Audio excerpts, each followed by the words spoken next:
Hey guys, and this week I'm going to possibly risk my neck out and talk about politics because, well, it's sort of an important topic at the minute because we've just had recent by-elections, we've had the Scottish referendum, and that's about it.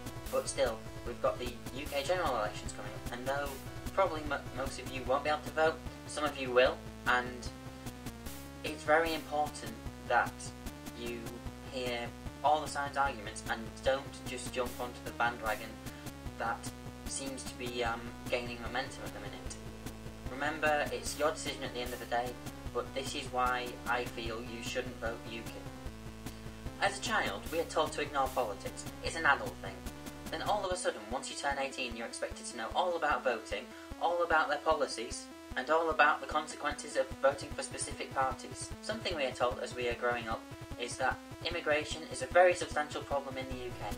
Jobs are being stolen every hour by foreign migrants, and by the time that I leave university, I won't be able to find any housing because all the surrounding areas will have been taken up by council houses that have been offered to large families from Romania, Poland, and all those other Eastern European countries that seem to get the blame for claiming benefits.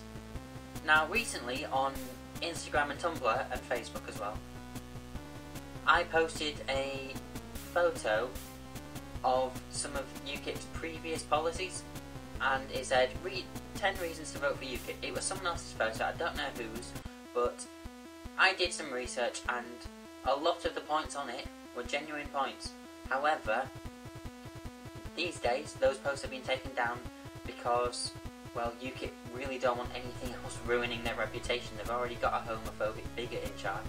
One of the points was that they wanted to keep it as legal for a man to rape his wife or assault her.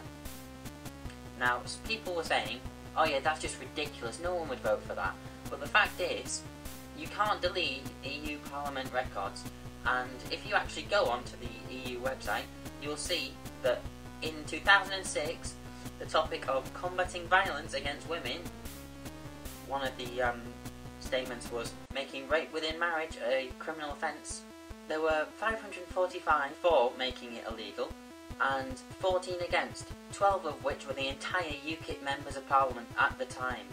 Whilst voting against something being made into place isn't exactly voting for it, it still sort of makes you think, why didn't they just not vote? You are allowed to not vote, and UKIP have done that plenty of times in the past. One of their current items that might end up on the 2015 manifesto is the cutting of finances towards the NHS and pensions.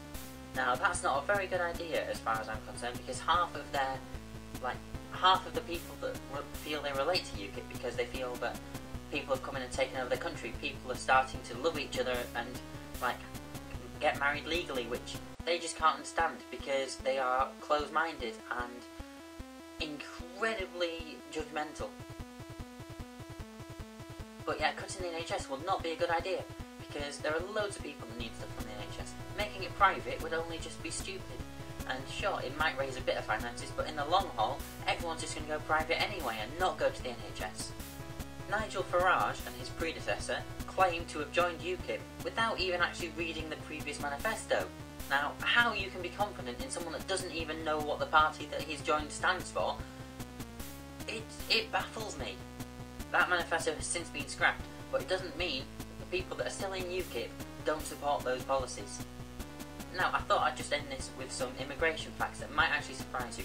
Yes, I've stolen this off a Tumblr post, which was tagged UKIP, but still, I think they're important to know, because otherwise you're just listening to a teenage person in their bedroom telling you things about UKIP. 26% of the NHS doctors are actually foreign-born, so if you were to ban all immigrants, the NHS would not be able to provide enough services for people in the UK who need them. If you think that all the people that come to the UK is ridiculous, how about 5.5 million British people who live abroad permanently? It's the same thing. They might decide to kick us out one day.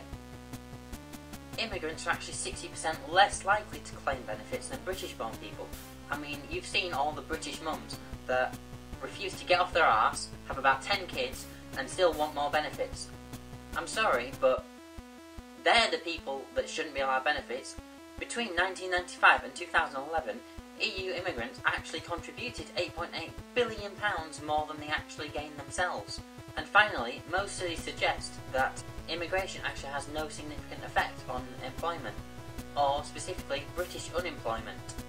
Okay, I'm not saying that UKIP are the only bad party out there. There are a lot of them. Not every party is perfect. Some don't think that climate change doesn't exist. So I hope I've helped you consider your political choices and your political allegiances. If you're watching this at this point, then I'm actually quite surprised that you managed to stick around with all the bullshit that I just said. I hope to see you next week. Give this video a thumbs up if you agree with me about UKIP. Give it a thumbs down if you actually decide to vote UKIP, and we'll have a nice discussion about it in the comments below. Remember to subscribe if you want to see more weekly content, because I'm posting weekly videos again now, even though they might just ramble on. And yeah, I hope to see you next week. Adios.